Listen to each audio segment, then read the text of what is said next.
Here we go again, nation. The last time I talked about this band, not a lot of time has passed, is I guess the best way to put it. Only about 4 months ago. End of July. Five Finger Death Punch, The Wrong Side of Heaven, The Right Side of Hell. This is part 2, volume 2. Yeah. What happened here is that after the release of American Capitalist, and after they went on the tour for American Capitalist and did everything for American Capitalist, they came back and they were excited about getting back into the studio and recording the next disc. And whenever they did that, they found that writing songs was happening very, very quickly. They had a lot of great ideas that they were going to put on the paper and start the recording process of, and they got 12 to 13 in and realized that there was still more to do. Yeah.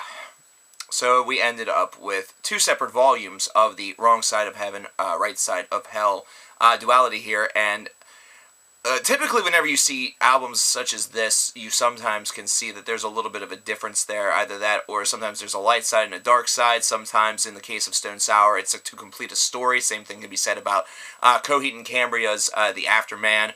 That just came out partially last year in 2012 and partially this year in 2013. But with this album, with The Wrong Side of Heaven and The Right Side of Hell, it was basically just they had so much material that they really liked and they really wanted to keep and use for a record that they opted to put it on 2 separate records. So there you go. This is actually one of the more simpler 2-album concepts that we have to talk about, considering there is no real concept, just the fact that they really, really liked all these songs.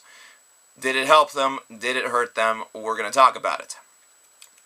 Now, if you remember the criticism and the different things that I had to say about the first album that were not so positive, one of the main things that I was not too game upon was the fact of the lyricism. The lyricism seemed to be very simplistic, right, with all sorts of really what I consider to be unnecessary profanity. Now, you know me, I'm a pretty profane guy. I'm a guy that will, throw around words like it's nobody's business, but I really don't do it just for the hell of it. I really don't do it just for the fun of it. I really don't do it just because I feel like I'm in some sort of block. It's not like a Tourette's-type syndrome that gets me back on track. No.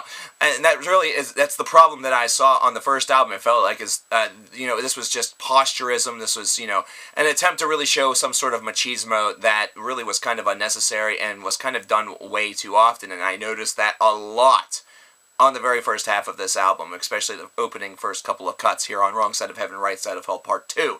Definitely see just a lot of this kind of almost gratuitous machismo, this gratuitous posturing that's being attempted to be used by the throwing around of F-bombs left and right and this and that.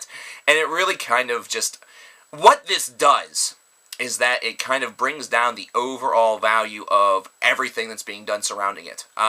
Really, as far as from a lyric writer's point of view, this is something that kind of takes away from the overall body of the work that's being in progress. It kind of takes any sort of musicality that's positive in the background and kind of removes it a little bit and kind of gives it a little bit more of a tint in the negative direction. Really, it just brings everything down. And like I said, this isn't necessarily because of excessive vulgarity. It's just the fact that it seems like this is something that they go to just as a means to really show their manly machismo. And whether or not that is true, I highly doubt that it is. It's probably just to reflect a feeling. However, the way in which it comes off sometimes can be different than your intended meaning. Believe me, I've certainly been scrutinized for that myself. So, this is something that definitely bogs down some of the opening couple of tracks, but once again, this is an album that has catchiness to it. This is an album that definitely has songs that have a big anthemic quality to it, and this is something that continues to give Five Finger Death Punch great sales weeks. It gives Five Finger Death Punch a terrific fan base. It gives them a lot of positive aspects as far as a band is concerned. They are certainly one that is able to sell and certainly one that is able to do so in very large volumes. The very first song that was used as a single for this album is entitled Battleborn, which I thought was the title of the latest Killers album, mostly because it is. And this is one that kind of signals a little bit of a turning point for the album. This is one where it showcases a little bit more of the softer side of the band that kind of is able to every so often really put together these kind of more heartfelt numbers, these numbers that have a little bit more soul behind them, and because of that, they're able to tell a little bit more of a story, and they kind of have a better feel to them. I really like whenever the band is able to do songs of this variety, principally because they just have such a great feel to them. They do. And this is more of that alternative metal that radio metal type of idea, or even just heavy alternative, as I like to call it. And it has, the reason why it kind of works for them is because aside from everything else that you hear whenever you listen to the radio, this does have a difference to it. This does have something that separates it from the pack. And that's what makes them important. And that's what makes them relevant, and that's what makes them very individualistic from a lot of the other bands out there on the market, although a lot of people will easily compare Five Finger Death Punch to Volbeat and vice versa.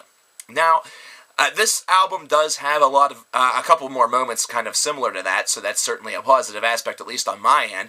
But I noticed that as this album continues on, where there's a lot of difference in the lyricism, there's a lot of difference in topicality as far as that's concerned. It goes from posturing in some locations to it being somebody who's kind of recovering from some sort of struggle, some sort of problem. My Heart Lied is a great example of that. A Day in My Life almost sounds like it should be something that's... it's almost like the 2013 heavy alternative posturing version of A Day in the Life by the Beatles, and that's just insulting to the Beatles, but I'm just going to go ahead and say it. But there's a lot more that really focuses in on somebody who seems to have just gotten assaulted by something that's kind of had their life turned upside down a little bit. And what's cool about the lyricism of this is that even though it's something that we as, hardcore metal fans, we don't really like it. In fact, some people will incorrectly kind of label it as very emo or very, very wussy and things like that, This is something that we've all experienced. This is something that we've all kind of had to deal with, and it's really been in our dealings, and how we deal with it is how we kind of get past it. This is one way in which some people get past it. They listen to songs like this, or they write songs like this, and this is how they feel. So this is all about feeling, and the feeling definitely comes across a little bit more clearly than it does on some of the other tracks, where it just feels like Five Finger Death Punch is doing their best to try to be the radio-friendly version of Hatebreed. Except they're not totally radio-friendly on some of the tracks, but you know what I mean. You get the point. Probably one of the best tracks on this album is one that they didn't write. And we've encountered this before. We've encountered this before where bands certainly have tried their best with their own material, but it's really in their interpretation of another track that has really led to probably the most pleasing moment on the album. And in this case, it's House of the Rising Sun, which is a traditional folk song that you can kind of maneuver around a little bit. Of course, there are some famous versions that are out there and available throughout decades and decades of music. So this is definitely a song that is very well loved and beloved. So of course, after you hear this album, if you are not happy with it, you kind of fear that they are going to do something to cruelly molest this treasured classic. But instead, it actually has a great vibe to it. It has a very great feel, and not to mention a great atmosphere to it. So they're able to really replicate the real deserved atmosphere for this song very, very well, and they give it their all. Now, overall, between Part 1 and Part 2, which one is better, which one is worse, I'd probably give the edge to Part 2 at this stage of the game. While I did not enjoy Part 2, don't get me wrong, I was not a very big fan of Part 2. I was really not a big fan of Part 1. Part 1 really did a lot to kind of just off-put me. The more that I listened to it, the more I just became kind of disenfranchised with it. With Part 2, at least, with a couple of listen-throughs that I've gone through, I've just kind of resigned myself to the fact that this is just not something that is going to ever totally be for me. However, I do sense a lot of growth between these albums and American Capitalist. I've seen some stimulus in one direction or the other, and the one thing that I've kind of noted from their earlier work and this one is that it seems almost like there's a growing down process where the songwriting has now become tailor-made for them to really put out these anthemic albums that don't necessarily require a hell of a lot of thought, that don't require a hell of a lot of deviation, but if it ain't broke, don't fix it. Now, some people will probably comment how this is probably the most wrong assessment of Five Finger Death Punch in recorded history.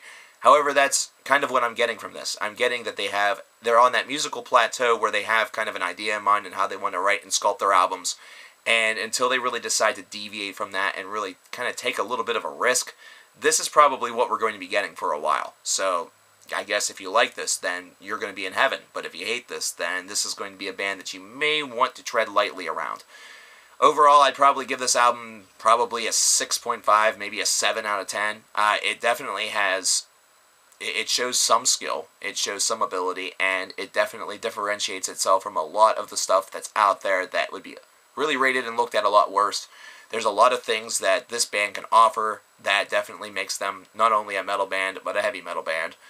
This is definitely something that will appeal to more people than just your casual onlooking fans and traditional alternative, radio slash I need something that I can fuck shit up to bros. So there's a little bit more of a market for this than you might imagine, and there's definitely a reason why these guys are getting these sales weeks and why they are really considered to be one of the better bands in the world right now. There's definitely a high Metallica influence in some locations, and vocally is definitely one where it sort of shows up here and there, but also there is definitely a real relatability to the harder, like some hardcore bands a little bit, but it's done with more groove. There's a lot more of that Pantera groove idea in it. It's just not something that's done with as much technical artistry or instrumentalization. They are able to take the simpler route in order to get to that groove, as opposed to Pantera and Dimebag Darrell just being a shredding machine. But there you have it. Which was your favorite of the Wrong Side of Heaven, the Right Side of Hell duality, Cover Killer Nation? And is this a band that you ever think will really produce that one big, great album that may bring rock radio back from the brink of extinction? Which, we got to say, we're getting there. We're really getting there, and it's scary. Let me know in the comments.